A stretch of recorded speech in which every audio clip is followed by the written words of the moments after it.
సీజన్లో మీరేమైనా ప్రొక్యూర్మెంట్ చేస్తారా లేదా? రెండో ప్రశ్న. మూడోది అధ్యక్ష, ఇప్పుడు ఈ ప్రొక్యూర్మెంట్ చేస్తున్నప్పుడు లేట్గా స్టార్ట్ చేస్తున్నారు. ఎగ్జాంపుల్ జనగామలోనే లేట్గా స్టార్ట్ చేస్తే ఆ మార్కెట్కి పోతే వచ్చిన ధర 1600, 1700. అది ఇక్కడ పేపర్లో వస్తే ముఖ్యమంత్రి గారు చూసి ఒక ఎంక్వైరీ వేసింది. కాదు 1600 కాదు 1800 అని ఇప్పించింది. మరి రేటు 2400, మీరు బోనస్ కొద్దిగా మీరు చెప్పే కలిపితే 2900. మరి 1700 నుంచి 1800 చేస్తే అది ఎట్లా కరెక్ట్ అధ్యక్ష? కాబట్టి ఇవన్నీ కూడా సక్రమమైన సమయంలో నిన్న మొక్కజొన్నలు మేము మొత్తుకుంటే నిన్న మొదలుపెట్టిన కేంద్రాలు, మరి దానిలోనే ఇలా వరికి కూడా కేంద్రాలు వెంటనే మొదలు పెట్టాలని చెప్పేసి, ఒకవేళ మీరు తీసుకోవడం అనేది తప్పనిసరి అనుకున్నప్పుడు కేంద్రాలు మీరు తొందరగా మొదలు పెడతారా లేదా? చివరి ప్రశ్న అధ్యక్ష, ఇవాళ మీరు బోనస్ దొడ్డు ఓట్లకు ఇస్తామని చెప్పిండ్రు, దొడ్డు ఓట్లకు ఇవ్వట్లేదు, సన్న ఓట్లకే ఇస్తున్నారు. ఆ సన్న ఓట్లకు ఇచ్చే దాంట్లో కూడా గత యాసంగిలో 1208 కోట్లు బకాయి ఉన్నాయని చెప్పేసి రైతులందరూ అంటున్నారు. మరి ఈ మధ్యకాలంలో మీరు ఏమైనా ఇచ్చిండ్రా? ఒకవేళ ఇవ్వకపోతే ఎప్పట్లోగా గత యాసంగి యొక్క సన్న ఓట్ల బకాయిలు 1200 కోట్లు ఏ టైం లోపల ఇస్తారనేది సూటిగా చెప్పాల్సిందిగా మంత్రి గారిని మీ ద్వారా కోరుతున్నా. గౌరవ మంత్రి గారు. స్పీకర్ సార్, గౌరవ సభ్యులు హరీష్ రావు గారు చేసింది పూర్తిగా నిరాధారమైన ఆరోపణలు, కంప్లీట్లీ ఫాల్స్. ఇటువంటి ఆరోపణలు హౌస్ లో చేయొద్దని చెప్పి నేను రిక్వెస్ట్ చేస్తున్నా. మీకు వేరే ఇంట్రెస్ట్ ఉండొచ్చు, మీరు ఎవరికన్నా రికమెండ్ చేసి ఉండొచ్చు. మీరు రికమెండ్ చేసింది అధికారులు చేయకుంటే మీరు ఆరోపణలు చేయడం it is totally falls.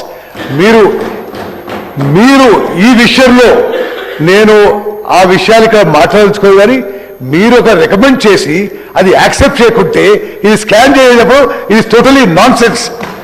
Prem Chander Garg అనే వ్యక్తికి ఫిలిప్పీన్స్ రైస్ ఎక్స్పోర్ట్ కి ఏమీ సంబంధం లేదు. It is a government to government transaction. The government of Telangana has signed an agreement with the government of Philippines. Yes, the memorandum of understanding is for 8 to 10 lakh metric tons. The contract is for 1 lakh metric tons. అది ముందు 2 shipments పోయిన తర్వాత Philippines దేశంలో ఆ దేశం యొక్క president మీద కొంత డిస్టర్బెన్స్ అయింది. ఇంటర్నల్ వాళ్ళ whatever revolt whatever, plus prices పడిపోయినాయి. ఫిలిప్పీన్స్ దేశంలో జరిగిన ఇంటర్నల్ డిస్టర్బెన్స్ వల్ల ఒక transshipment is held up in Kakinada, which is being loaded today and is leaving for shipment. మీకు చెప్పాలి, Philippines government because of the internal disturbances వాళ్ళు international ban పెట్టిన imports కి, specially only for Telangana rice they given a special permit of 6,975 metric tons, which is now being loaded and will leave shortly. అదే విధంగా మీరు అడిగిన దానికి the handling, the storage in Kakinada, the shipment, the insurance is all being handled by Aditya Birla global traders, which is the world's leading trading company. మీరు నాఫెడ్కి ఇవ్వండి, మీరు ఇంకోటి ఇవ్వండి అని మీరు పైరవీ చేసి అది యాక్సెప్ట్ చేయకుంటే స్కామ్ అంటే ఎట్లా? It is not right. You have your self sent a person to Civil Supplies Commission and said, give it to NAFED with so and so as a middleman. There are no middlemen. Aditya Birla Global Traders is the world's leading commodity global traders. They own a shipping company. They own a global insurance company. They have been recommended by the government of Philippines. దీంట్లో దేని scam కి ఆస్కారం లేదు అధ్యక్ష. అదేవిధంగా no okay, you speak after me. అదేవిధంగా godown charges అన్నారు, godown charges Kakinada, shipping charges, transit, insurance is all paid for by the Philippines government. Telangana ప్రభుత్వానికి దానికి సంబంధం లేదు. ఓకే, అదేవిధంగా హెలికాప్టర్ మీద ఉందా, నేను యుద్ధ విమానం మీద 3000 గంటలు ఫ్లై చేసిన భారతదేశానికి. మీకు హెలికాప్టర్ పెద్ద ఉండొచ్చు. We flew much more advanced fighter aircraft for India. అదేవిధంగా మరి పల్లా రాజేశ్వరి గారు మాట్లాడే విషయాలకి ఇప్పుడు ఈ ఫిగర్స్ మీరు చెప్పిండ్రు, మీరు ఎక్కడికే తెచ్చుకున్న ఫిగర్స్ కానీ official figures of the government of Telangana. Rajeshwari గారు నేను మాట్లాడి అసలు మాట్లాడాల. ఈ ఖరీఫ్ సీజన్లో paddy procured is 71.86 lakh metric tons, which is a record in Telangana. Adhe-vidhanga, our government is committed. We are a farmer-friendly government. రైతులు పండించిన ప్రతి గింజ ఎంత మారుమూల ప్రాంతమైనా సరే ఎంఎస్పీకి కొనుగోలు చేస్తాము.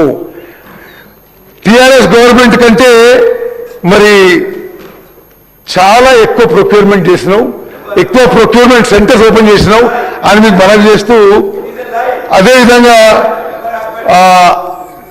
స్పీకర్ సార్ హరీష్ రావు గారు సీనియర్ శాసనసభ్యులు. He should not make baseless allegations. ఈ ప్రేమ్చంద్ గారు ఈ ఫిలిప్పీన్స్ అదేదో పెట్టి నో, మీరు అడిగిన ప్రశ్నకి ఫిలిప్పీన్స్ ఎక్స్పోర్ట్ కి there is no middleman. There is agreement between government of Philippines and government of Telangana. Adhe vidhanga I must mention a few facts here about the Telangana thing. Philippines deshaniki Bharat deshanlo మొదటిసారి export చేసింది తెలంగాణ రాష్ట్ర ప్రభుత్వం. Highest price ever procured for any export for this variety of rice is our agreement with the Philippines government. I have directly spoken to the Philippines minister.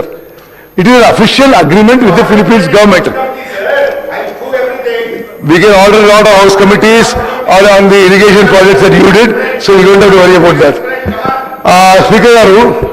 Speaker sir, I want to make one small statement regarding this export, because this is a landmark achievement of the Telangana government. The export of 22,750 metric tons of rice to Philippines under a government-to-government arrangement, government of Telangana to government of Philippines, was a strategically planned operation under the Telangana Rice Mission. It generated a net profit of 1.13 crores, saved the state over 12 crores in carrying costs, and positioned Telangana as India's foremost agro-export state for rice on the global stage. The export generated a net profit of 1.13 crores for the state. On top of the profit, we awarded 12 crores in carrying cost, total net benefit of plus 13 crores to the state. We are trying to build Telangana into a global rice powerhouse. అదేవిధంగా తెలంగాణ ఈ rice విషయంలో ఈ paddy and rice విషయంలో వాళ్ళు అధికారంలో ఉన్నప్పుడే 2.5 ఏళ్ళు ఈ ప్యాడీ గోడౌన్లో ఉంటే already huge cost on the state for the interest burden. అది in extraordinary initiative we have export to Philippines అంటే మీరు దాన్ని అప్రిషియేట్ చేసే బదులు దాని మీద ఏదో వేరు లొసుగులు పాయింట్ చేయడం కరెక్ట్ కాదు. అదేవిధంగా we have avoided net interest saved by the export was 10.55 crores. Net storage charges avoided was 1.64 crores.